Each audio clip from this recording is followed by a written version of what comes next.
Dear children, आप सबों का हमारे चैनल आर.पी. सर पाठशाला में स्वागत है। बच्चों, आज हम इस वीडियो में क्लास 1 चैप्टर 1 सब्जेक्ट मैथ्स का टॉपिक बिफोर के पहले, आफ्टर के बाद, बिटवीन के बीच में के साथ साथ बिफोर का दूसरा मीनिंग आगे और आफ्टर का भी दूसरा मीनिंग पीछे, और इसके साथ साथ तीसरा टॉपिक नियर निकट, फार दूर के बारे में चर्चा करेंगे। बच्चों, जैसा कि आप स्क्रीन पर देख रहे हैं कि बिफोर का मतलब के पहले, बिटवीन का मतलब के बीच में और आफ्टर का मतलब के बाद में है। और यहाँ पर आपको 3 चित्र आप देख रहे हैं बच्चों। सबसे पहले बॉल गेंद, फिर गॉगल चश्मा, और लीफ पत्ता। तो बताइए बच्चों, बॉल का पोजीशन क्या है, यानी बॉल कहाँ है? गॉगल चश्मे के पहले है, यानी बिफोर द गॉगल। और पत्ता कहाँ है? गॉगल के पीछे, चश्मे के पीछे, यानी आफ्टर द गॉगल। और ये चश्मा कहाँ है? बॉल और पत्ता, बॉल और पत्ता के बीच में है, यानी बिटवीन बॉल एंड लीफ। तो बच्चों, अगर हम आपसे पूछें where is ball, what is the position of ball, तो आप क्या जवाब देंगे बच्चों? कि the ball is before the goggle. गेंद चश्मे के पहले है। और वेयर इज लीफ, पत्ता कहाँ है? The leaf is after the goggle. पत्ता चश्मे के बाद में है। और इस गॉगल कहाँ है बच्चों? वेयर इज गॉगल, गॉगल कहाँ है, चश्मा कहाँ है? तो द गॉगल इज बिटवीन, यानी के बीच में, किसके बीच में? बॉल और लीफ, गेंद और पत्ते के बीच में है, यानी the goggle is between the ball and the leaf. बच्चों, अब हम इन्हीं पोजीशंस को आइए कैसे पढ़ेंगे, देखते बच्चों। देखिए बच्चों, the ball is before the goggle, गेंद चश्मे के पहले है। देखिए बच्चों, ये बॉल गॉगल के पहले है। दूसरा, the leaf is after the goggle, पत्ता चश्मे के बाद है। देखिए बच्चों, ये चश्मा है और चश्मे के बाद में ये पत्ता है ना बच्चों? ठीक बच्चों, देखिए चश्मे के बाद है। अब यह देखिए बच्चों, अरे ये गॉगल कहाँ है बच्चों? देख रहे हैं, बॉल और पत्ता यानी लीफ के बीच है। The goggle is between the ball and the leaf, चश्मा गेंद और पत्ते के बीच में है। देखिए बच्चों, गॉगल बॉल और लीफ, गेंद और पत्ते के बीच में है। ठीक बच्चों? बच्चों, हमें पूर्ण विश्वास है कि आपको बिफोर, आफ्टर और बिटवीन का मीनिंग बहुत अच्छे से समझ में आ गया होगा, और उनका क्या पोजीशन होता है ये भी आपको समझ में आ गया होगा। इसको और भी भली भांति समझने के लिए हम लोग पूर्व की भांति ही एक और उदाहरण से समझेंगे। लेकिन अगर यह उदाहरण अगर आपको समझ में नहीं आ रहा बच्चों, तो हमारे इस वीडियो को, इस टॉपिक को आप बार बार पढ़िए, बार बार देखिए। जितना बार आप देखेंगे उतने आप और अच्छे से और गहराई से समझ में आएगी। तो ये बच्चों एक और उदाहरण से हम लोग समझते हैं बिफोर, बिटवीन और आफ्टर को। देखिए बच्चों, देखिए ये क्या आ गया बच्चों, क्या आ गया? आपको क्या दिखाई पड़ रहा है? हाँ, यहाँ पर 3 तस्वीर हैं। पहला तस्वीर केक का है और दूसरा तस्वीर ब्रश का है और तीसरा तस्वीर मैच बॉक्स, माचिस का है। तो बताइए बच्चों, वेयर इज केक? केक कहाँ है? आपको कहाँ दिखाई पड़ रहा है? ये बिफोर द ब्रश है, ब्रश के पहले है। और माचिस कहाँ है बच्चों? माचिस आफ्टर द ब्रश है, यानी ब्रश के बाद है ना बच्चों? तो देर ना करते हुए बच्चों, आइए इसको हम लोग पढ़ते हैं कि the cake is before the brush. Cake brush के पहले है। देखिए बच्चों, केक ब्रश के पहले है, ठीक बच्चों। और the match box is after the brush. माचिस ब्रश के बाद में है। देखिए बच्चों, ये माचिस जो है, ये माचिस वो ब्रश के बाद है ना बच्चों? आफ्टर द ब्रश है।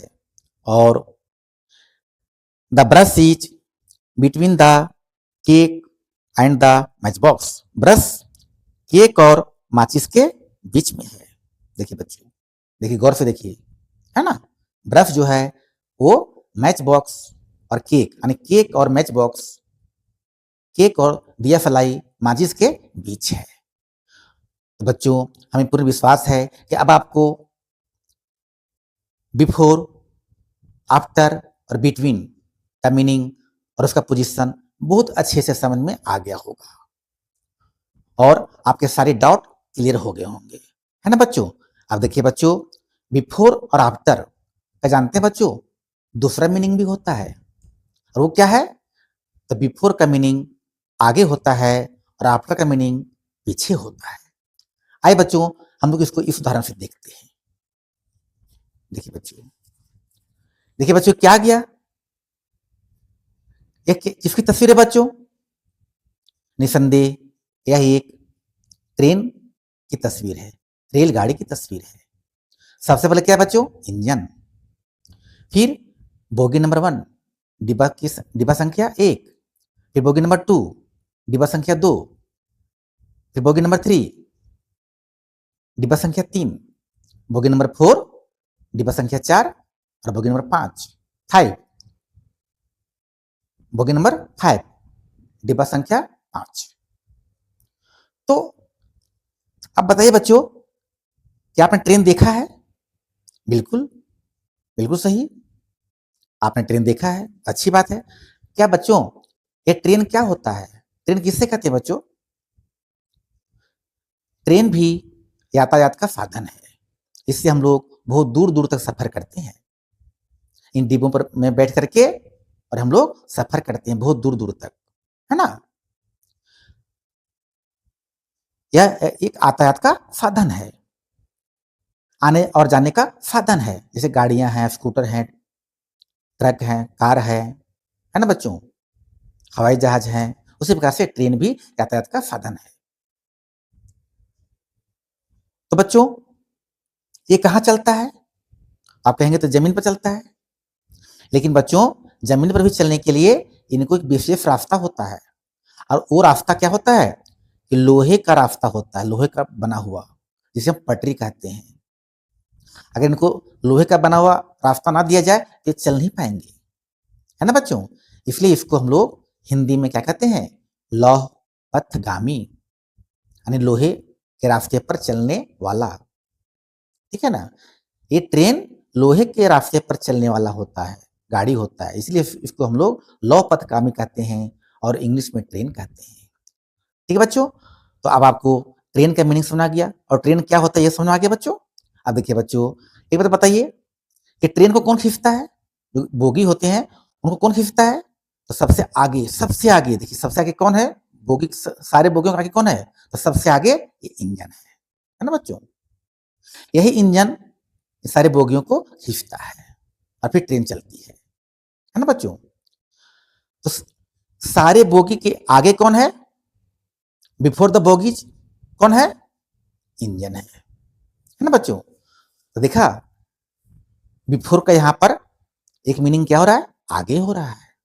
और इंजन के पीछे क्या है बच्चों, देखिए तो इंजन के पीछे क्या है, इंजन के पीछे बोगी है, यानी आफ्टर द इंजन क्या है, तो बोगी है ना। यानी इंजन के पीछे आफ्टर द इंजन क्या है, तो बोगी है, डिब्बे हैं। इससे आपको क्या पता चला कि आफ्टर का दूसरा मीनिंग पीछे भी होता है ना बच्चों। अब एक बात बताइए बच्चों कि इंजन के पीछे कितने बोगी हैं, जैसे हमने गिनिए बच्चों, bogie number 1, bogie number 2, bogie number 3, bogie number 4, bogie number 5, डिब्बा संख्या 1, डिब्बा संख्या 2, डिब्बा संख्या 3, डिब्बा संख्या 4, डिब्बा संख्या 5, यानी कि there are 5 bogies after the engine, bogie के पीछे 5 डिब्बे हैं। ठीक है बच्चों, the number of bogies are 5 after the engine, engine के पीछे 5 बोगी हैं, 5 डिब्बे हैं। अच्छा बताइए बच्चों, रेड बोगी के आगे कितने बोगी हैं, 1 2, क्योंकि तो इंजन है, इसको नहीं गिनेंगे, इसको इसको गिनेंगे क्योंकि ये भी बोगी है, ये भी बोगी है। तो रेड बोगी के आगे, यानी आगे तो ही बच्चों कितने हैं, 1 2, यानी कि there are 2 bogies before the red bogie, लाल डिब्बे के आगे 2 डिब्बे हैं। अरे दोनों डिब्बे किस रंग के बच्चों, ब्लू, है ना बच्चों। तो आप अगर कहा जाए कि fill the colour before the red bogie, red bogie के पहले के बोगियों को आप ब्लू कलर से रंग दीजिए, आप इसको रंग दीजिएगा बच्चों। अच्छा बताइए बच्चों, रेड बोगी के पीछे कितने बोगी हैं, how many bogies are there after the red bogie, red bogie लाल डिब्बे के पीछे कितने बोगी हैं, देखिए बच्चों 1 2, 2 बोगी हैं, यानी there are 2 bogies after the red bogie. और जब आपको कहा जाए बच्चों fill the orange colour after the red bogie, कि रेड बोगी के पीछे के बोगियों को ऑरेंज कलर से रंग दीजिए, तो क्या रंग देंगे बच्चों, तो रंग दीजिएगा, है ना बच्चों। तो क्या बच्चों इस उदाहरण से आपको भली भांति समझ आ गया कि बिफोर का दूसरा मीनिंग आगे और आफ्टर का मतलब पीछे भी होता है ना बच्चों। अब देखिए बच्चों, हम लोग जैसा कि वीडियो में आपको बताया पहले ही कि हम लोग नियर और फार टॉपिक पर भी इसी वीडियो में चर्चा करेंगे। तो नियर और फार, आइए बच्चों देखते हम लोग उसको भी एक एग्जाम्पल से समझने का प्रयास करते हैं। देखिए बच्चों, नियर मीन्स निकट और फार मीन्स दूर, यानी जो वस्तु निकट होता है उसे नियर कहते हैं और जो वस्तु दूर होता है उसे फार कहते हैं। यहाँ पर देखिए बच्चों, आपको क्या दिखाई पड़ रहा है कि बोतल है, इसमें ऑरेंज जूस भरा हुआ है, और ये जग है यानी मग है, और ये बाउल है मीन्स कटोरी है। इसमें बच्चों आप क्या देख रहे हैं कि बोतल के सबसे नजदीक क्या है, ये जग है या इतना दूर पर रखा हुआ जो बाउल है वो, नहीं, सबसे निकट में कौन है, ये जग है, ये मग जो है वो सबसे निकट है ना बच्चों। तो हम लोग क्या कहेंगे, the jug is near the बोतल, जग बोतल के निकट है। और बाउल कहाँ है बच्चों, तो बोतल से देखिए बहुत दूर है, इतना दूर पर है, बहुत दूर पर है ना बच्चों। The bowl is far from the bottle, कटोरी बोतल से दूर है ना बच्चों। अगर प्रैक्टिकली देखा जाए बच्चों, तो आप जब अपना हाथ आगे बढ़ाते हैं, आगे बढ़ाएं, तो जो वस्तु आप पकड़ लिए वो निकट है, लेकिन जो वस्तु आप हाथ बढ़ाएं और पकड़ नहीं पा रहे हैं बल्कि बहुत दूर है वो, तो उसको आप क्या कहेंगे, वो फार है। ठीक है बच्चों, इसी प्रकार से यहाँ पर बाउल फार है, फार फ्रॉम द बोतल है, और जग नियर द बोतल है। तो बच्चों इसको हम पढ़ते हैं इस तरह से, the jug is near the बोतल, मग बोतल के निकट है। देखिए बच्चों यहाँ मग बोतल के इतना निकट है, बहुत निकट है। और दूसरा the bowl is far from the bottle, कटोरी बोतल से दूर है। देखिए बच्चों, बोतल यहाँ है और कटोरी का यहाँ है, बहुत दूर पर है ना बच्चों। तो बच्चों क्या आपको समझ आ गया कि नियर मीन्स निकट और फार मीन्स दूर होता है, और इनका पोजीशन कैसे होता है, तो ऐसा होता है। ठीक है बच्चों। आइए बच्चों, अब नियर निकट फार दूर से संबंधित हम लोग एक होमवर्क अब आपको दिया जा रहा है बच्चों। इसे आप कमेंट सेक्शन करके कमेंट सेक्शन में इसका सही आंसर क्या होगा बच्चों, ये बताइए। देखिए बच्चों क्या दिखाई पड़ रहा है आपको, आपके लिए होमवर्क है ये। होमवर्क नंबर 1, यहाँ क्या है, ये फ्लावर है, ये लीफ है, और ये क्या है बच्चों, बहुत दूर पर आम है। फ्लावर फूल है, लीफ पत्ता है, और मैंगो आम है। तो आपको यहाँ क्या है, पुट नियर द फ्लावर, फूल के नजदीक क्या है, उसको टिक मत लगाइए। तो ये फूल है, इस नजदीक कौन है, इस निकट कौन है, नियर कौन है, ये पत्ता है या आम, ये लीफ है या मैंगो। अगर लीफ है तो लीफ में यहाँ टिक लगाएंगे, अगर आम निकट है फ्लावर के, आम में टिक लगाएंगे। तो आपको कमेंट में बताना है बच्चों कि क्वेश्चन नंबर 1 का सही ऑप्शन क्या होगा, ए या बी, कौन है निकट। और इसी प्रकार से दूसरा होमवर्क है बच्चों आपके लिए, ये स्टोन है, ये एंट है, और ये वर्म है, ये पत्थर है, चींटी है, और ये कीड़ा है। तो पत्थर के निकट, तो इसमें क्वेश्चन क्या है बच्चों, इसमें क्वेश्चन है कि स्टोन से दूर कौन है, what is far from the stone, what is far from the stone. ये क्वेश्चन बच्चों ध्यान दीजिएगा, यहां से उल्टा क्वेश्चन है। यहां पर क्वेश्चन है what is far from the stone, पत्थर से दूर क्या है। देखिए बच्चों, एंट यहां है और वर्म यहां है। अगर पत्थर से दूर एंट है तो एंट पर लगाएंगे टिक, और अगर पत्थर से दूर वर्म है तो वर्म पर टिक लगाएंगे। ठीक है बच्चों, यही आपका होमवर्क है बच्चों। इस होमवर्क को आप करके और हमारी इस वीडियो के कमेंट सेक्शन में बताइए कि सही आंसर क्या है। तो बच्चों आज हम इस वीडियो से अब विदा लेते हैं। हमें पूर्ण विश्वास है कि आपको बिटवीन, बिफोर, आफ्टर, फार और नियर ये सभी प्रकार के मीनिंग, उनके पोजीशंस और प्लेस समझ में आ गया होगा। बच्चों अगर आपको हमारा वीडियो पसंद आ रहा है, आपको मेरी यह वीडियो जानकारी भरा लग रहा है, आपके लिए उपयोगी लग रहा है, हमारे वीडियो को आप लाइक करें और हमारे चैनल को सब्सक्राइब करें अगर आप नहीं किए हैं तो। अगर आप हमारे इस वीडियो पर नए हैं, हमारे चैनल को आप सब्सक्राइब करें, ताकि हम जब भी जैसे वीडियो अगला डालें तो आपको सबसे पहले दिखाई दे और आप लाभान्वित हो सकें। तो आज अब इस वीडियो से